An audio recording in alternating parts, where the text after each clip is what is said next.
হাইকোর্টের রিট খারিজের মাধ্যমে জনগণের বিজয় হয়েছে, এই কথা বলেছেন বিএনপি নেতা ইশরাক হোসেন।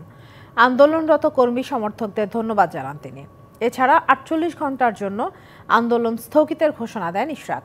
সরকারের পদক্ষেপ দেখে পরবর্তী সিদ্ধান্ত নেয়ার কথা জানান তিনি। এর আগে রাজধানী কাকরাইলে আন্দোলনরত বিএনপি নেতাকর্মীদের মাঝে বিকেলে এসে উপস্থিত হন ইশরাক হোসেন। বলেন, ২ ছাত্র প্রতিনিধির পদত্যাগ না করা পর্যন্ত আন্দোলন চলবে।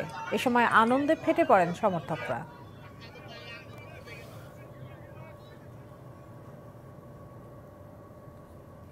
গতকাল আমি একটা কথা বলেছিলাম, যেটি হচ্ছে যে বর্তমান সরকারের ভেতরে যে ২ জন ছাত্র প্রতিনিধি রয়েছেন, যারা একটি নতুন রাজনৈতিক দলের সরাসরি সমর্থক এবং সংগঠক হিসেবেই কাজ করছেন, তাদের পদত্যাগ না হওয়া পর্যন্ত এই আন্দোলন শেষ হবে না, এই ঘোষণা আমি দিয়েছিলাম।